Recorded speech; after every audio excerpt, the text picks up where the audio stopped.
kan dari pagi. Masa sih?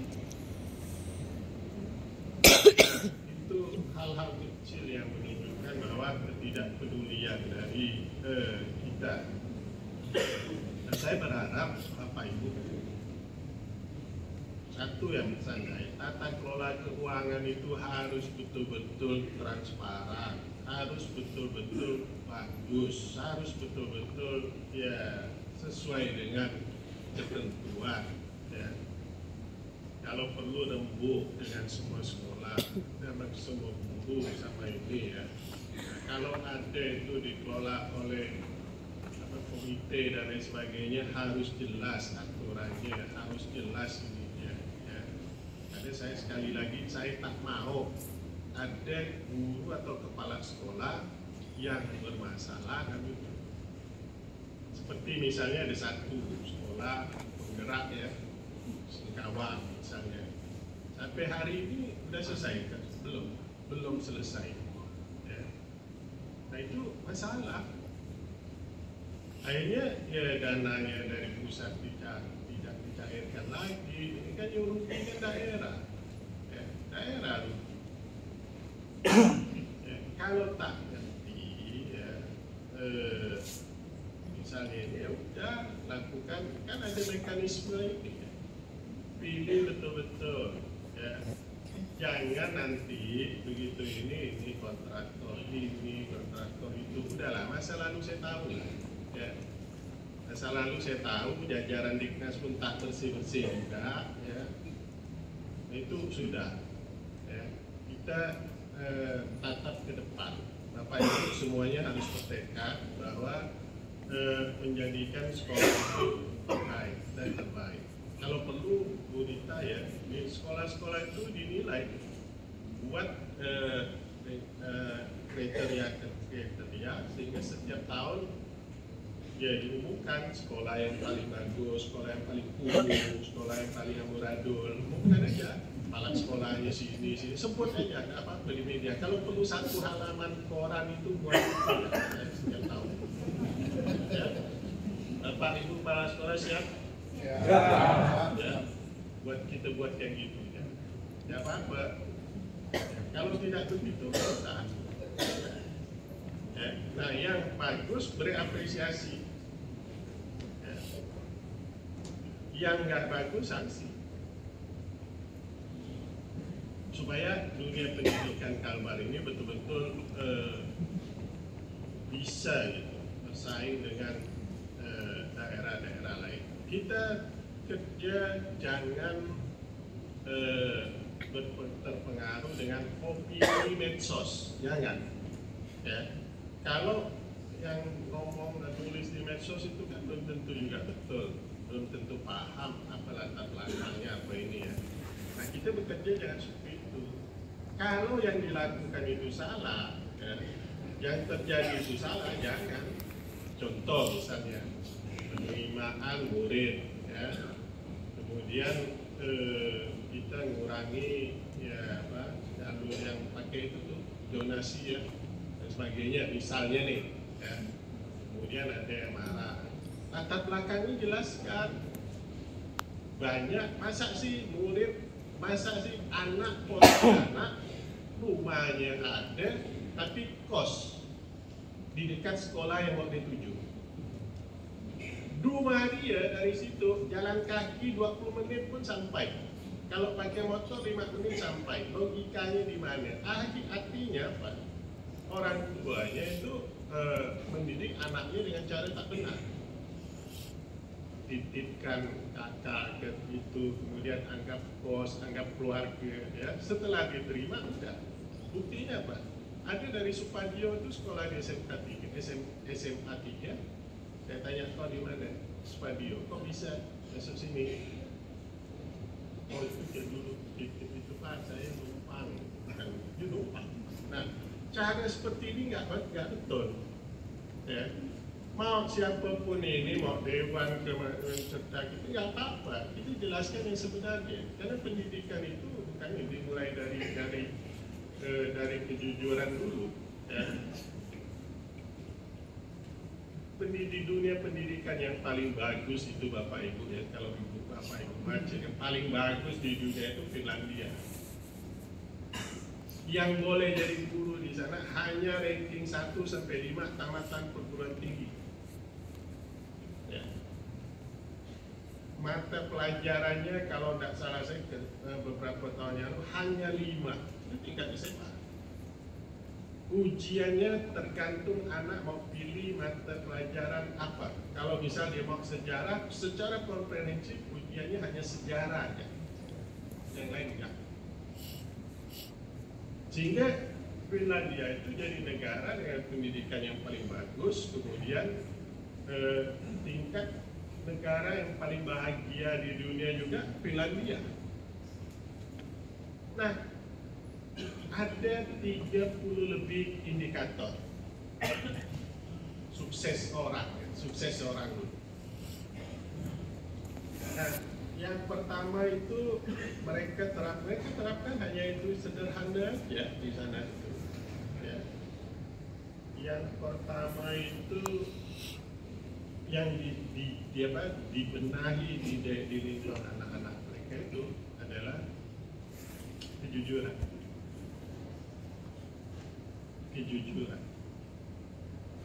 Nah, lalu ada lembaga yang mensurvei apakah betul sudah diterapkan. Maka disimpanlah dompet-dompet di tempat-tempat umum dengan alamatnya yang orang nggak tahu. Dari 12, ya, misalnya 12 dompet yang ditempatkan di tempat-tempat umum itu, 11 kembali ke yang punya. 11 tanpa berkurang isinya satu sedikit pun. Bayangin dari 12, 11 kembali. Kalau kita ya jangan kan 11. 12 hilang plus yang ada dalam kantong kita pun ikut. Nah, gimana ngubah ini? Gimana kita ngubah? Artinya kebahagiaan di sana itu jujur diimplementasikan, jangan ngambil milik orang lain. Itu aja, sederhana. Ya. Itu negara Finlandia. Korelasi antara dia berhasil di dalam pendidikan dengan negara dengan tingkat kebahagiaan paling tinggi. Ya. 6 tahun berturut-turut dia menjadi negara paling bahagia di dunia. Yang kedua, sukses seseorang itu tadi sukses seseorang kejujuran saya kaitkan dengan negara kebahagiaan negara. Yang kedua itu untuk sukses ya disiplin. Disiplin itu sukses. Kunci sukses seseorang itu pertama jujur, kedua itu disiplin. Ya. Nah, ini yang harus kita tanamkan pada anak-anak.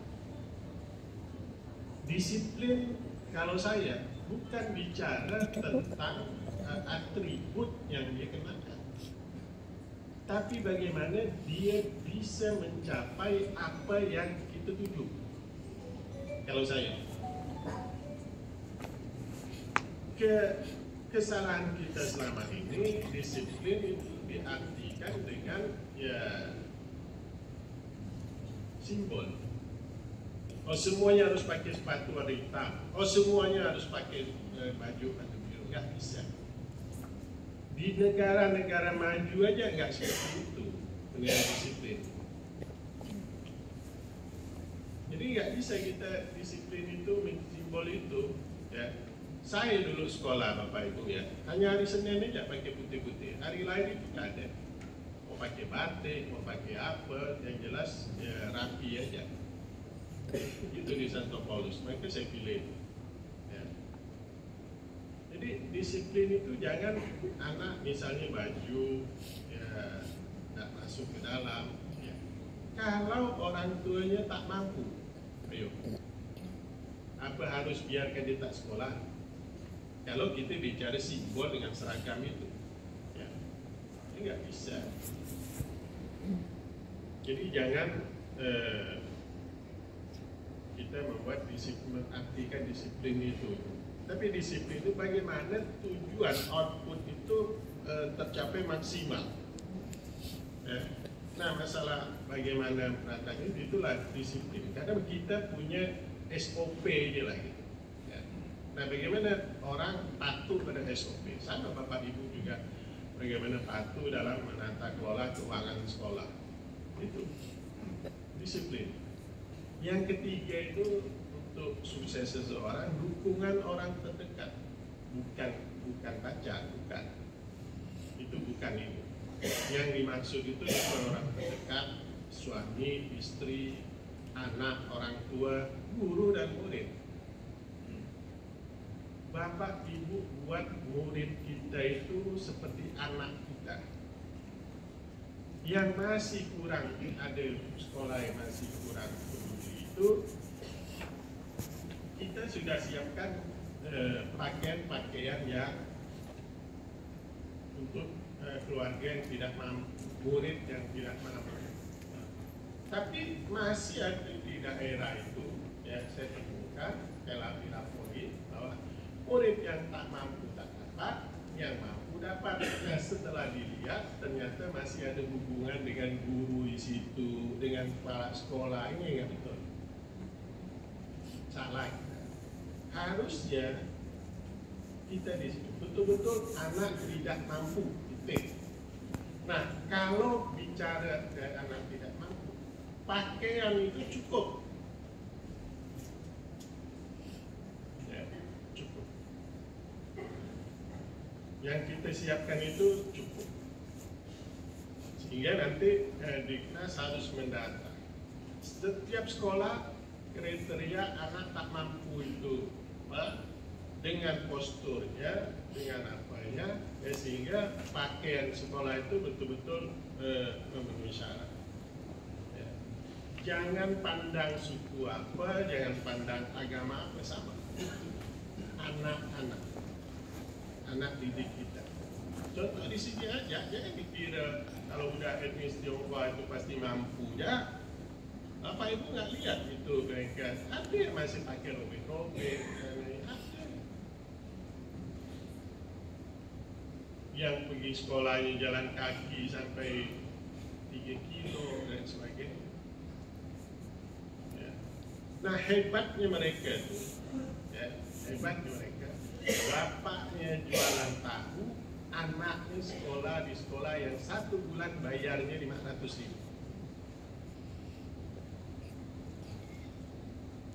Ya. Bapaknya jual tahu, anaknya sekolah. Saya tanya, uang sekolahnya berapa 1 bulan? 500.000.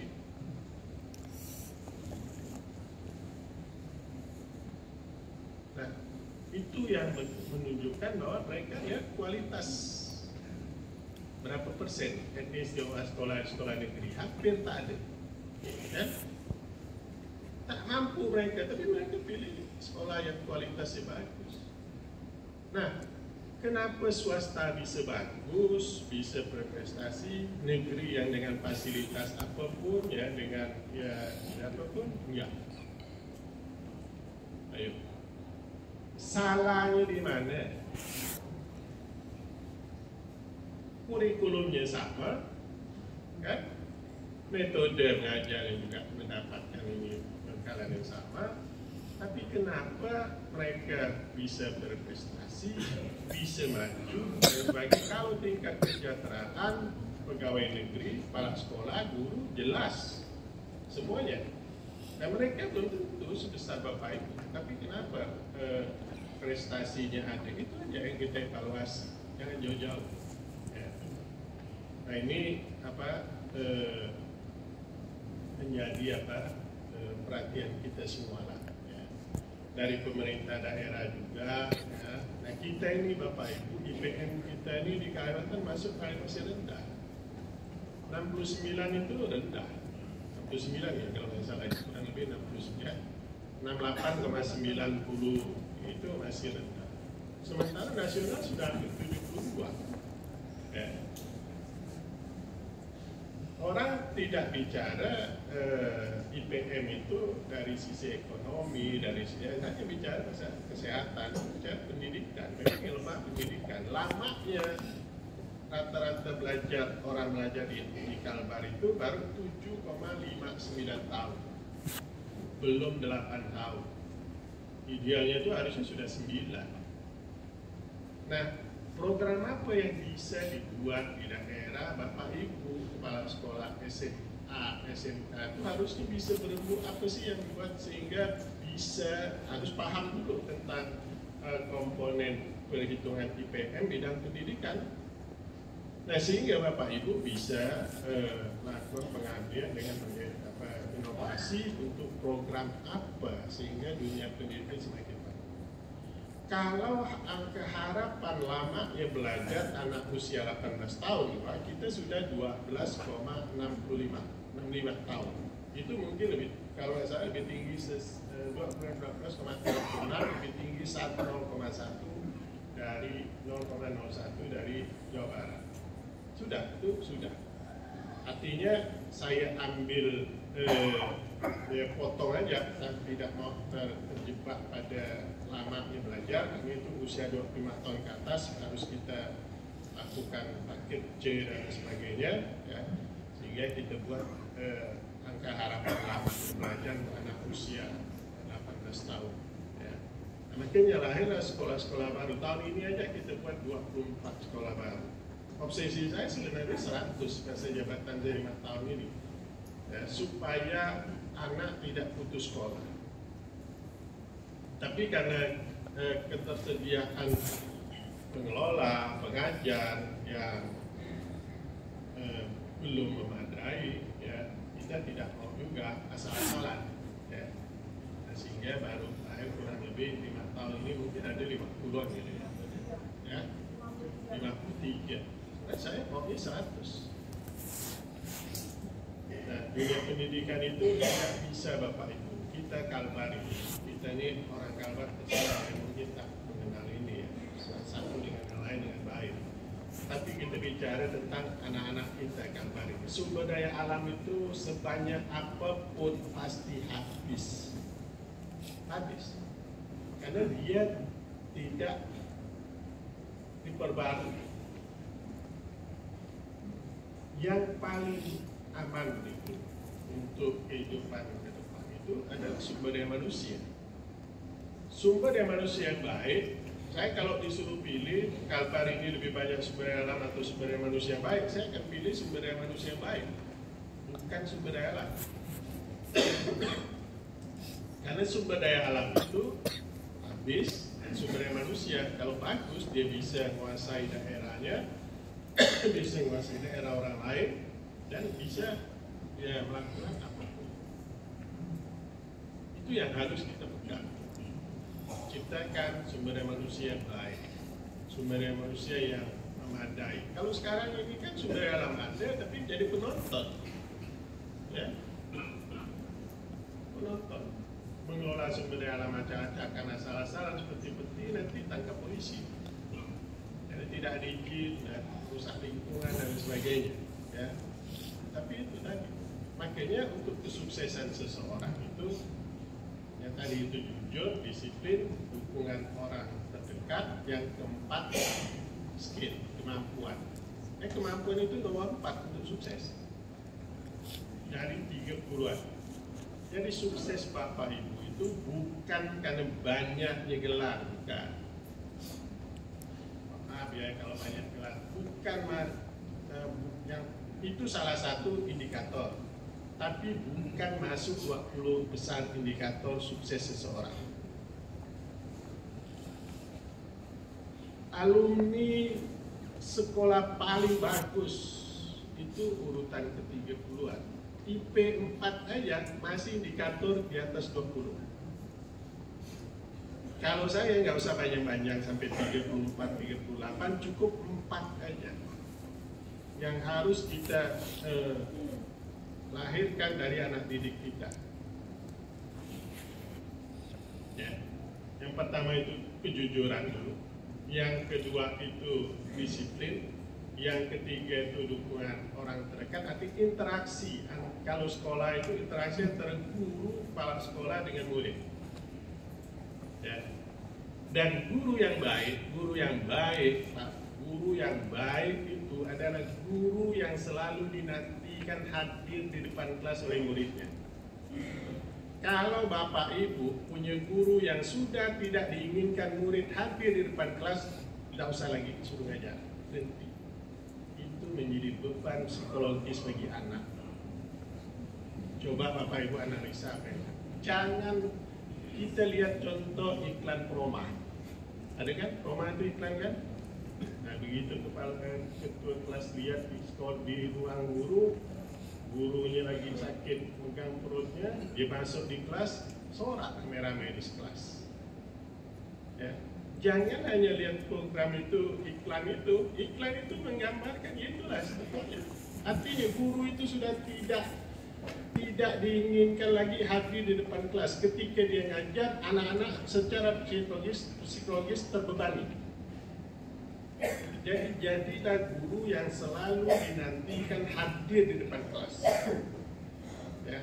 Ketika guru itu sakit, muridnya kehilangan. Ketika pindah, banyak yang tak mau pindah. Nah itu artinya interaksi guru sama muridnya bagus. Tapi kalau gurunya pindah, muridnya tidak ada, tanya Pak, Bapak ini kemana ya? Ya itu berarti memang dia tak. Kalau doa kan ya dah lama sudah pindah. Iya.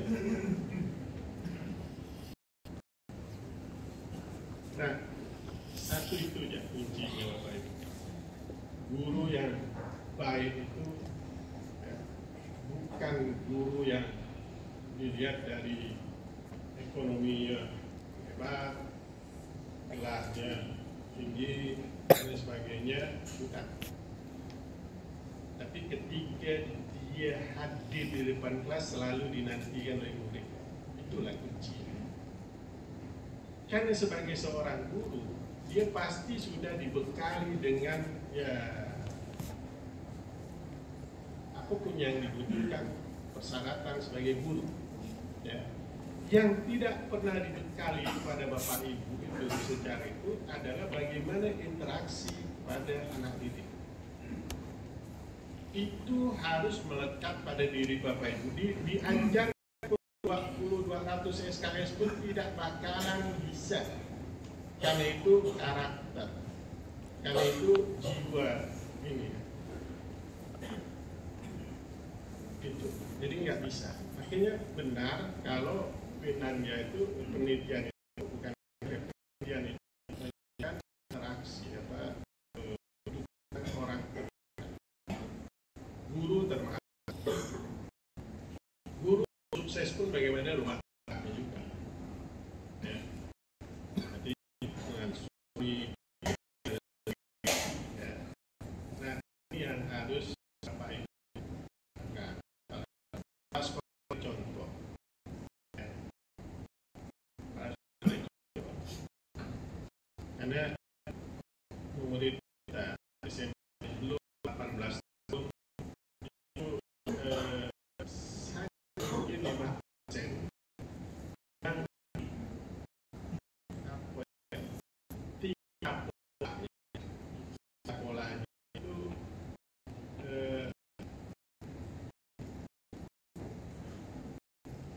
biasa diri menurut saya 5% itu daripada jiwa itulah yang menjadi dia ini ya guru reaksi pada dia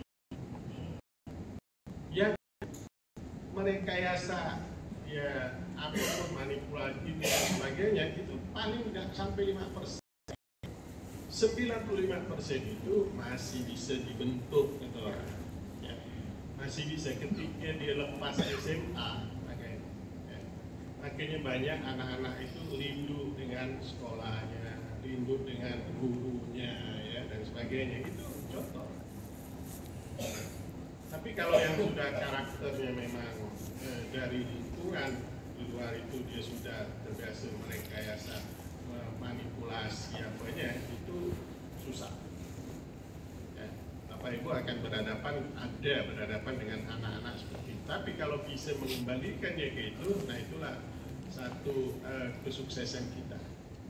bagaimana anak yang ya kita anggap bandel, kita anggap ini, kita anggap itu. Ya. Nah kadang ada guru agama misalnya yang mengajarkan itu, ada pernah saya pindah aja, ada saya suruh ngajar lagi mana. Hanya kadang ucapan itu membuat anak, ya tadi itu karena kepolosan berpikir anak, sehingga dianggap serius. Ngapa ngajar agama sampai cerita poligami segala itu apa? Ya. Lagi nanti orang dia kan tunjuknya gitu muridnya. Itu nggak usah gitu. Ya. Ada agama itu sekalipun silabusnya sudah ada, tapi bagaimana kita mengajarnya sebagai fondasi dasar anak untuk beragama yang benar, yang baik. Bukan hal-hal yang seperti itu. Fondasinya ada. Bagaimana guru agama itu bisa meletakkan fondasi itu pada anak? Ya. Makanya saya waktu wali kota, anak tamat SD itu yang Islam sudah harus bisa baca tulis huruf Al-Quran. Tamat SMP masuk SMA harus sudah hatam Quran, bukan hafal Quran, hatam Quran. Belum hatam, boleh masuk SMA negeri, tapi dia harus ikut ngaji di masjid terdekat atau lembaga-lembaga yang kita tuju. Itu salah satu kita untuk membentuk karakter anak. Ya. Nah, kalau sekarang kita pada menghafal Quran, alhamdulillah kita sudah ada punya 1.520 yang sudah wisuda menghafal Quran. Masih ada 7.400 lagi yang menghafal dan 4.400-nya sudah 2 juz. Artinya program-program apapun yang kita buat itu harusnya untuk meningkatkan sumber daya manusia yang ada. Jangan pernah membedakan dari si manapun. Ya. Saya lihat waktu pertama kali saya gubernur ya, saya ke Bengkayang. Ada sekolah yang memang bayangkan dia harus setiap hari jalan kaki itu jam 3 pagi sudah harus jalan untuk ke sekolah. Akhirnya dibuatkanlah orang tuanya pondok-pondok di sekitar sekolah yang tidak layak. Diberi duit 20.000 satu minggu untuk beli lauk, beras memang dikasih. Akhirnya ya saya ubah aja pasar yang tadi pakai jadi asrama. Tapi setelah saya berpikir lagi, ini anak sudah SMP, ya nanti bagaimana lagi kalau misalnya sampai situ lagi, situ perempuan, masalah lagi. Sehingga waktu itu kita berpikir karena ada yang di daerah Sayang itu, Ngawi, dia untuk melanjutkan SMA harus menempuh 42 kilo bolak-balik. Kalau jalan kaki tak mungkin, pasti harus kendaraan. Nah kalau yang punya kendaraan, ya kalau enggak, akhirnya berhenti. Akhirnya kita mendekatkan sekolah. Sekolah didekatkan, itulah programnya, harusnya 100 sekolah, jadi didekatkan ke itu. Semangat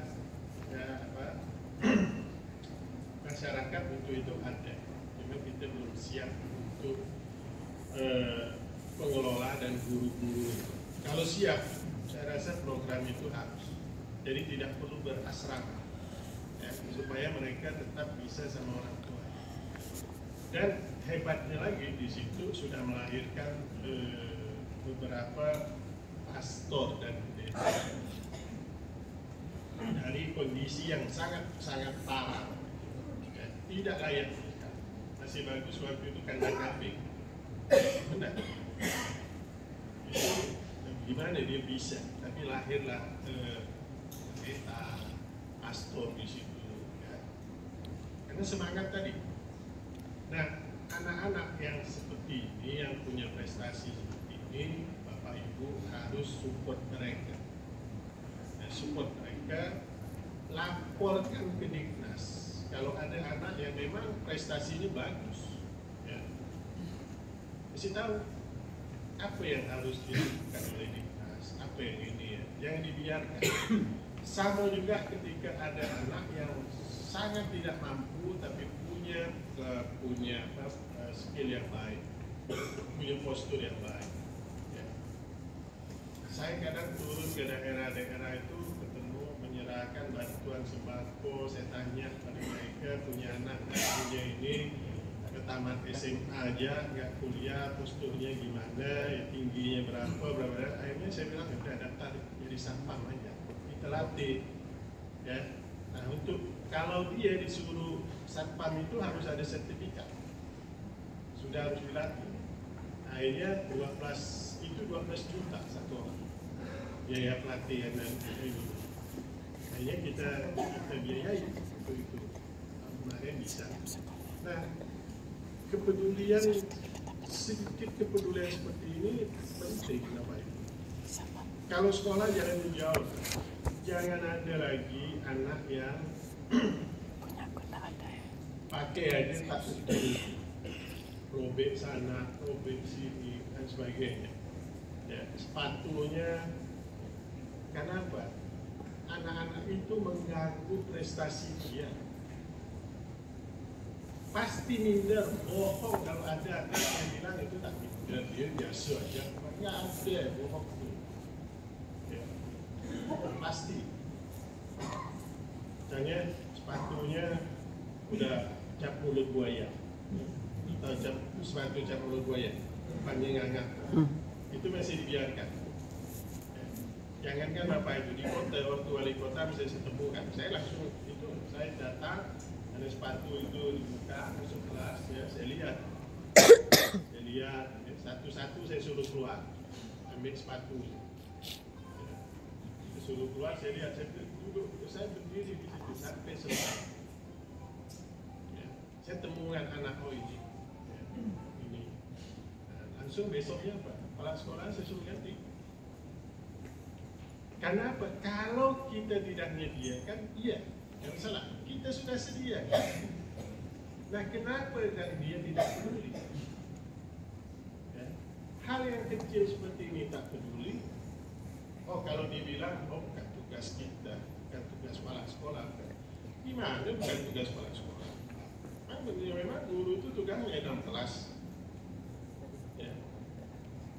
Coba ketika buka YouTube itu dilihatlah, jangan lihat film-film yang lain, dilihatlah contoh-contoh Facebook itu, contoh-contoh video-video yang bagaimana di dunia pendidikan itu banyak sekali hal-hal yang terjadi sebetulnya, tapi bagaimana solusinya. Ya, itu yang Bapak Ibu harus lakukan. Tapi saya yakin jajaran dunia pendidikan di Kalbar ini bisa melakukan hal-hal yang saya sampaikan tadi, ya. Jadi kita melayani anak-anak didik kita itu dengan hati, ya. Layani dengan hati, jangan dengan perasaan, ya. Hati dengan perasaan itu Bapak Ibu beda-beda tipis saja, ya. Percaya. Kalau kita bicara hati, dia mengendalikan semua organ kita, termasuk otak kita. Tapi kalau perasaan, biasanya banyak dikendalikan otak kita di hati. Itu asumsi saya, pendapat saya. Ya. Sehingga, kalau mau sukses lagi, kalau saya itu kata dengan perbuatan itu harus linear. Itu aja. Bapak Ibu akan memberi ketika hati kita dengan otak kita itu linear, ucapan dengan yang kita lakukan itu selaras, maka ketenangan hidup kita itu maksimal, tidak ada beban. Mau ngomong apapun nggak masalah, mau melakukan apapun nggak masalah, ya. Tidak Tidak ada yang kita sembunyikan dari kita. Tidak ada yang kita harus takuti. Takutan itu karena kita melakukan kesalahan yang kita tahu itu salah. Ada orang melakukan kesalahan yang dia tidak tahu itu salah. Tapi yang paling parah ketika kita tahu itu salah, kita masih mau melanggarnya. Kita masih terus melakukan. Itulah yang menjerumuskan kita. Nah, saya tidak mau kepala sekolah seperti itu. Jangan pernah Bapak Ibu ketika sudah tahu itu salah, tetap Bapak Ibu lakukan. Kesalahan boleh kita lakukan ketika itu emergency. Yang dalam undang-undang pun dibolehkan, dalam aturan pun dibolehkan. Ya. Tapi ketika dalam kondisi normal, jangan. Jangan korbankan Bapak Ibu, keluarga. Seberapa sih misalnya dana pos, berapa sih dana pembangunan sekolah dan sebagainya. Kalau ada temuan-temuan, temuannya nggak besar. Tapi kalau kita tidak selesaikan, ya itu jadi masalah hukum. Nah, yang namanya korupsi itu bukan besar kecil, ya, bukan jumlahnya, tapi karena ada kerugian negara itu Rp1 pun. Ya. Jadi jangan, kenapa saya tak mau ada kepala sekolah. Nah, harganya kalau ada hal-hal yang Bapak Ibu tak tahu, tanya aja, ya. Tanya. Nah, siapa tahu ke depan kita begitu audit tidak satu pun temuan lagi yang ada di jajaran sekolah. Nah, itu luar biasa. Seluruh Indonesia mungkin hanya di Kalbar. Ya. Nah, bagaimana kita bisa bertekad? Tidak ada temuan apapun dalam pengelola tata kelola keuangan di sekolah. Kalau itu bisa dilakukan, ya, saya pastikan kita mungkin satu-satunya provinsi yang tidak ada temuan dalam audit BPK. Bisa ya? Saya yakin Bapak Ibu bisa. Kalau yang tak bisa itu berarti ya memang udah susah dilentol dari bawah. Tapi ya mungkin karakter guru itu tidak seperti itu. Tidak seperti itu. Sekeras-kerasnya karakter guru, tapi ya karakter kemanusiaannya, lemah lembutnya itu jauh lebih besar dibandingkan karakter. Karena itu bagian dari sukses Bapak Ibu sebagai guru. Ya. Kalau model saya ini ya, jadi guru nggak bisa Pak. Untung aja cuma 13 tahun jadi dosen. Kalau saya 26 misalnya 30 tahun jadi dosen, nggak tahu lagi itu apa. Ya. Kursi kuliah itu kan berat. Nah, itu murid pernah saya lempar gitu. Karena sudah kelewatan kita ngajar gini dengan adab sana. Nah, semua guru nggak berani. Dia kan kepetik preman. Nah, satu-satunya itu setiap psikologi bukan untuk lempar dia sebenarnya. Ya, kita bisa lebih dari dia. Setelah itu akhirnya dia jadi orang sukses juga sekarang. Ya. Sukses ya kalau hapus kemudian apapun yang ada di mimbar itu udah melayang semua. Ya. Nah, beberapa murid atau mahasiswa yang karakter ini ya, susah diatur, ya modelnya harus begitu. Nah, tapi sekolah tak usah, itu cukup di perguruan tinggi ya, sekolah tak usah ya. Anak-anak yang kita didik itu anak kita ya, sekali lagi mari yang 4 hal tadi kita pegang supaya dia selamat di dunia akhirat dan betul-betul pengabdian Bapak Ibu sebagai guru itu diterima Allah sebagai amal ibadah kita. Amin. Saya yakin itu. Nah, kalau yang kita didik itu berhasil, mereka juga berhasil, kemudian mereka lagi mengembangkan ini, saya kebahagiaan saya itu karena sekarang ini banyak sekali mahasiswa saya yang sukses.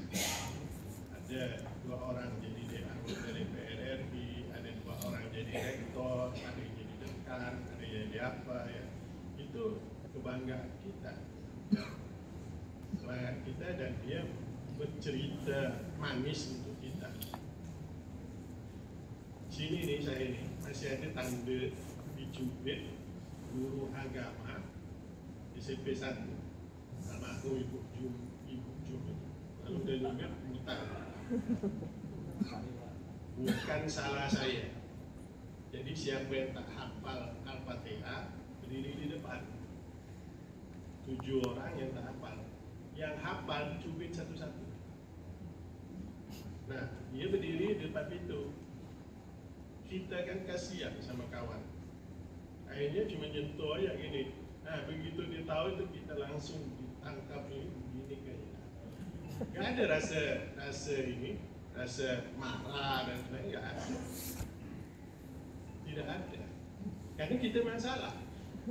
Disuruh beri hukuman, tapi perasaan kasihannya ada. Ya. Nah itu ya guru-guru yang saya temui itu banyak yang apa? Guru-guru saya itu banyak yang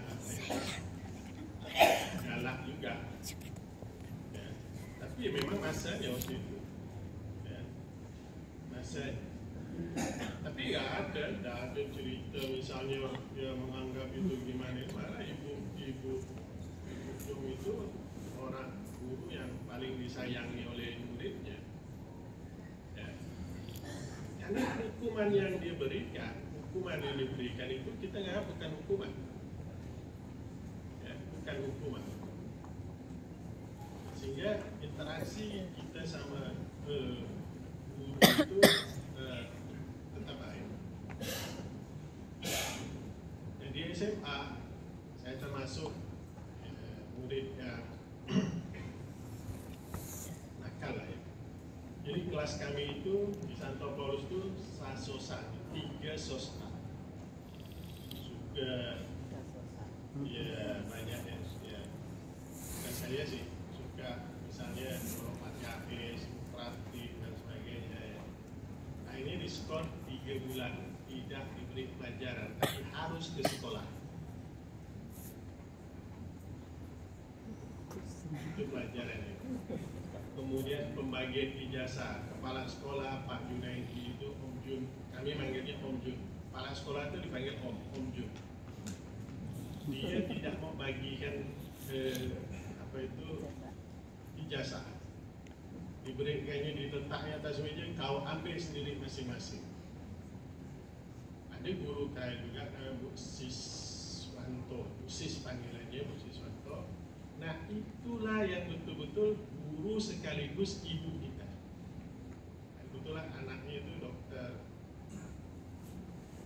dulu pernah kepala rumah sakit San Antonius.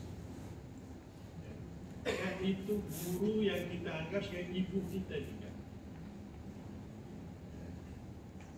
Jika anak-anak kami ini dapat hukuman, ya dia tidak ini, dia tetap ketemu kita, diajak ngobrol aja, walaupun dia tak boleh ngajar kita.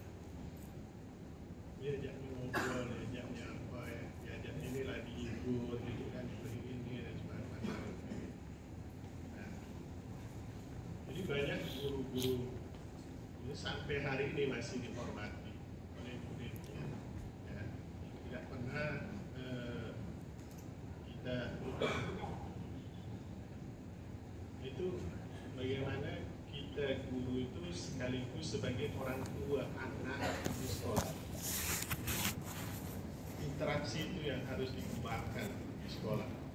Itu salah satu inovasi kita untuk membuat anak dalam strata apapun dia bisa sama. Bisa sama. Maka tadi itu kebahagiaan yang saya katakan di Finlandia itu jadi negara paling bahagia di dunia ya. Tadi jangan ngambil orang lain, hak orang lain ya. Jangan tunjukkan yang kita punya ya. Semuanya sama aja. mereka berwisata. Kalau kita kan wisata bapak ke Bali, kalau yang punya duit ke Paris, kemana ya. Kalau mereka tidak, di tempat masih ada di negara mereka itu tempat di desa yang listriknya tidak pakai listrik itu ya, pakai pelita gitu dan sebagainya, masih tradisional betul. Itulah objek wisata mereka punya, yang mereka sukai, bukan di tempat-tempat mewah. Sehingga apa?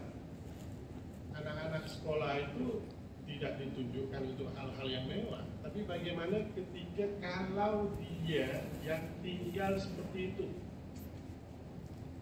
Jadi alam itu tidak merusak lingkungan, salah satunya jangan merusak lingkungan ya, itulah apa aja. Jadi mereka wisata itu tempat itu, bukan di tempat-tempat yang di mana gitu, supaya anak-anak mereka itu, anak-anak didik itu merasakan ya bagaimana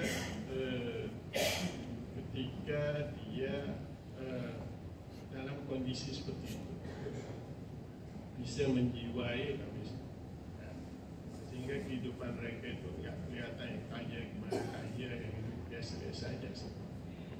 Ya. Nah itu juga harus ada pada para sekolah. Saya rasa guru tidak kemampuannya dari sisi ekonomi tidak sama, ya, sehingga berlakulah seperti biasa aja ketika di sekolah. Jangan ada ya seperti satu merasa lebih hebat daripada yang lain dalam penampilan. Itu tidak usah, biasa aja ya. Bapak Ibu boleh punya kendaraan dimanapun, semahal apapun, kalau memang itu punya kelebihan, punya duit ini boleh, punya rumah mewah bagaimanapun disilakan, sepanjang itu diperoleh dengan cara-cara yang benar, nggak ada masalah ya. Tapi ketika Bapak Ibu jadi pimpinan, jangan merasa lebih ini dari yang kita pimpin. Itu tidak akan membuat Bapak Ibu berwibawa, tidak. Tampilan Bapak Ibu yang lebih mewah daripada kemarin seperti itu tidak akan membuat Bapak Ibu lebih berwibawa dibandingkan ini. Tapi ketika kita bisa berinteraksi, seperti membuat kita punya lebih dari itu, tapi kita bisa menempatkan diri sama sederajat sama mereka dalam tampilan, itu jauh lebih membuat Bapak Ibu berwibawa. Ya. Kondisi sekarang itu aja yang pesan dari saya. Tapi intinya saya tidak mau guru berhadapan dengan masalah hukum, kepala sekolah berhadapan dengan masalah hukum. Kalau yang urusan pribadi silakan ya, masalah hukum yang masalah pribadi silakan, tapi tata kelola pemerintah tak usah, apalagi tata kelola keuangan jangan ya. Itu pesan saya. Kalau misalnya ada hal-hal yang apapun ya, itu jangan Bapak Ibu penuhi kalau melanggar aturan ya. Saya rasa itu mari kita bertekad bersama untuk berprestasi di dunia pendidikan, dan ini tantangan kita. Dan saya yakin tangan Bapak Ibu sebagai kepala, saya tidak cawe-cawe kepala sekolah itu siapa dan siapa, karena yang tahu di kelas bukan saya. Ada timnya, satu pun tak ada saya, kecuali kalau misalnya ada kepala sekolah dari satu tempat suaminya jauh dengan dia ya, nah itu dia saya minta pindahkan supaya dekat suaminya, karena ya tidak mungkin istri suaminya misalnya di Mempawah, dia di